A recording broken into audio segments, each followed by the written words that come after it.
Welcome to trolley tantrums. তো কেমন আছো তোমরা? আমি খুব ভালো আছি। আমি খুব ভালো আছি। আর একটা অ্যাপ্রিশিয়েট করার ব্যাপার আছে, নামটা খুব সুন্দর, টলি ট্যান্ট্রামস। হ্যাঁ, টলিউডের যত ট্যান্ট্রামসগুলো তো Good. প্রথম পূজারিনীর কাছে যাও, মানে তোমার একটা ফার্স্ট সিরিয়াল। তো তুমি সবার সাথে যাদের সাথে কাজ করছো এদের সাথে কেমন ফিলিং হচ্ছে? সবাই অত্যন্ত সাপোর্টিভ, প্রত্যেকে। কাজ করতে ভীষণ ইজি হয় যদি কো আর্টিস্টরা সাপোর্ট করে, বাকি পুরো হোল টিম সাপোর্ট করে, ভীষণ ইজি হয় কাজ করতে। আমারও হয়েছে, খুব ভালো লাগছে কাজ করতে। তো প্রথম যখন প্রোমো অন এয়ার হলো, তোমার আশেপাশে যারা তোমার ভালোবাসে, তোমার প্রিয় যারা, তাদের কাছে কেমন ফিডব্যাক পাচ্ছ? তাদের প্রত্যেকে ভীষণ খুশি, তারা ভীষণ আগ্রহী যে ফাইনালি স্টারের মতো একটা চ্যানেলে টিভি পর্দায় আমাকে দেখতে পাবে তারা। তো প্রত্যেকে ভীষণ ভালো ফিডব্যাকই দিয়েছে, ভালো লাগছে, থেকে ভালোভাবে কাজটা করতে পারলে ভালো। তো নতুন কাজটা নিয়ে মানে নতুনই জার্নি শুরু হচ্ছে 27 তারিখ থেকে। তো এটা নিয়ে কতটা এক্সাইটেড? আমি তো প্রচণ্ড এক্সাইটেড।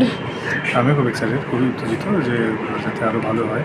আর সব নতুন সবার সাথে কাজ করছি, যেরকম রসায়নটা খুব জমে ওঠে সবার সাথে সবার, বন্ধুত্বপূর্ণ সম্পর্ক তৈরি হয় এবং সেই সম্পর্কের মাধ্যমে কাজটা যাতে আরও সর্বোপরি ভালো হয়, এটাই আমাদের ফার্স্ট মোটো। তো হ্যাঁ, এটা নিয়ে খুবই এক্সাইটেড আছি। ভবিষ্যতে আরও গল্প কেমন আসবে, কেমনভাবে পূজারিনী মহারাজের দেখা হবে, কেমনভাবে তাদের রসায়ন বেড়ে উঠবে আস্তে আস্তে, ডেফিনেটলি খুবই এক্সাইটেড। প্রতীকদার কাছে আমার একটা কোশ্চেন, যে প্রতীকদার সিরিয়ালের অন্য যে ক্যারেক্টারগুলো নাম অনির্বাণ, শঙ্খ, এখানে মহারাজ, মাঝখানে খোকাবাবু, তো নামগুলো অনির্বাণ ছাড়া বাকি নামগুলো একটু যারা হাটকে অন্য টাইপের নাম, তো এগুলো নিয়ে কেমন নিজের চরিত্রের সাথে কেমন যাও? দেখো, এই ক্ষেত্রে আমি নিজেকে খুব লাকি মনে করি যে চ্যানেল আমাকে এই সুযোগটা করে দেন প্রত্যেকবার। ওদেরই মনে হয় যে এরকম ধরনের নামটা তো ওদেরই সিলেক্ট আলটিমেটলি, যারা গল্প লিখেন, যে হাউস আমাকে সুযোগ দিয়েছেন এতদিন ধরে, এখন সিলিন্ডার ফিল্মসে কাজ করছে, তারা যে সুযোগ দিয়েছেন তাতে তাদের নিশ্চয়ই মনে হয় যে এরকম একটা নাম হতে পারে। এবং তারা যখন ইউনিক নামটাই চয়েস করেন, হ্যাঁ এটা খুবই ইউনিক নাম, মহারাজ। আমি তো কখনো কোনো শুনি ডিরেক্টলি মহারাজ। তো হ্যাঁ, ভালো লাগে। এবার সেটাকে যদি মহারাজের মতো ক্যারি করে নিয়ে যেতে পারি তাহলে আরও ভালো লাগবে। তো প্রমোতে দেখছি একজন মানে কি বলবো, সত্যের পথে যে যায়, অপরাধকে প্রাধান্য দেন, অপরাধকে সহ্য করতে পারে না, সেখানে প্রমুখ দেখলাম। তো এখানে ভালোবাসা দিয়ে জীবন জয় করার যে গল্প, এখানে মানে কখন মানে শুরু হচ্ছে? এখন তো সেরকম কিছু তৈরি হয়নি কি? এখন আমরা একদম শুরু স্টেজে আছি।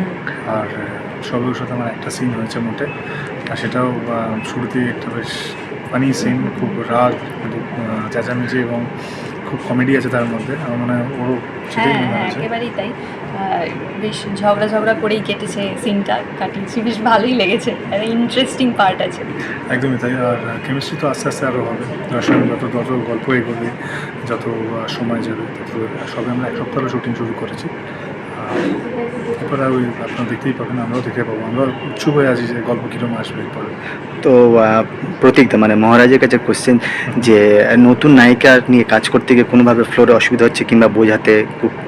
না না, ও খুব ডেডিকেটেড, ওকে একদমই বোঝাতে হয় না। আর ও একদম প্রিপেয়ার হয়ে আসে, ডায়লগ মুখস্থ করে তবেই আসে। এবার সেটা কোন আঙ্গিকে নেওয়া হবে, কী হবে, তার স্ক্যানিং হবে, সেটা 3-4 রকমের হতে পারে। তো সেটা পরিচালক আমাদের বাবুরা আছেন, তিনি ঠিক করে দেন আলটিমেটলি সেটা কীরকম হবে বা চরিত্রটা অ্যাকচুয়ালি কী ডিমান্ড, সেই অনুযায়ী আমরা পরে ওটাকে করি। এবং ও খুব ডেডিকেটেড, আমি তো এই কদিনে তাই দেখেছি। ডেডিকেটেড তো, good student. Good student, good learner. চেষ্টা করি অন্তত তাই হওয়া। তো প্রতীকদা থেকে দেখা যায় সবসময়, মানে প্রমোতেও বা সিনে হোক বা এখনও কথা বলছে গুরুগম্ভীর, বেশ একদম ছোট ছোট মেপে কথা হচ্ছে। তো ফ্লোরে কি এরকম নাকি লেগ পুলিং করে সবার সাথে কথা বলে আর কি? না, ফ্লোরে তো এরকমই দেখেছি, আমি খুব বেশি দেখিনি এখনো, কিন্তু যত দিন যাবে দেখবো, তারপর বলতে পারবো যে প্রতিজ্ঞা আসলে কিরকম। তো ওখানে কি চুপচাপ এরকমই?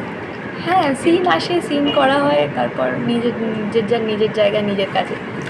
তো ফ্লোরে যখন শুটিং হয় তখন ডিরেক্টর বা আর্টিস্টের কারোর কাছ থেকে মানে বকা ঝকা কিছু এরকম কোনো এক্সপিরিয়েন্স? কাজ করতে গেলে, শিখতে গেলে তো একটু বকা খেতেই হবে। তাতে কোনো সমস্যা নেই আমার, আমি শিখতে এসেছি, ইন্ডাস্ট্রিতে কাজ করতে এসেছি, কাজটাই মেন প্রায়োরিটি, কাজটাই করবো। তার জন্য বকা খেতে হোক, মার খেতে হোক, always I am prepare for everything. বললাম ভালো স্টুডেন্ট বলে এত সুন্দরভাবে বলেছে। প্রতীকটা কতটা হেল্প করছে তোমাকে?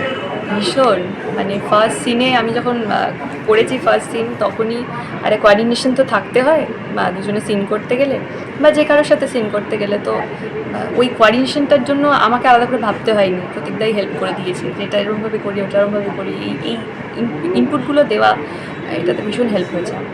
আর বাকি আদার্স যারা মায়ের ক্যারেক্টার করছে, যারা হ্যাঁ, তারা প্রত্যেকে ভীষণ সাপোর্টিভ। ধ্রুবদা আছেন। হ্যাঁ, হ্যাঁ। মা হোক বাবা হোক, আমার শাশুড়ি মার চরিত্রে যিনি করছেন, তিনি এতদিনের বড় অভিনেত্রী, অনেক গুণীজন, তো তারা অবভিয়াসলি ভীষণ সাপোর্টিভ, ভীষণ ভালো মানুষ, ভীষণ ভালো অভিনেতা অভিনেত্রী। তো কাজ করতে অবভিয়াসলি ভীষণ ভালো লাগছে, তার থেকে প্রচুর কিছু শিখছি। মানে ফ্লোরে দাঁড়িয়ে থাকলে, মানে আমার সিন নেই বলে যে আমি কিছু শিখতে পারছি না তা নয়, প্রতিটা মুহূর্তে যখন সিন দেখছি অন্য কাউকে করতে, তার থেকেও কিছু নেওয়ার চেষ্টা করছি, শিখছি। তো দর্শকদের জন্য কিছু বলবেন? দর্শকদের জন্য এতদিন তো আমি বলেইছি, যেটা আপনি বললেন বা সবাই দেখতে পাচ্ছে যে ও একদম প্রথম কাজ করছে। দর্শকদের মানে ওর বলাটাই শ্রেয়, ওই বলুক। ওর নতুন প্রজেক্ট নিয়ে বলো। বেশ, আমি বলি, ভালোবাসা দিয়ে জীবন জয় করার গল্প আসছে উড়ান, 27শে মে থেকে প্রতিদিন সোম থেকে রবি রাত 8টায়, শুধুমাত্র স্টার জলসার পর্দায়। অবশ্যই দেখুন, আমাদের আশীর্বাদ করুন যাতে খুব ভালোভাবে কাজ করুন। সঙ্গে থাকুন, দেখতে থাকুন। Star Jalsha. Start wish you all the best. Thank you so much.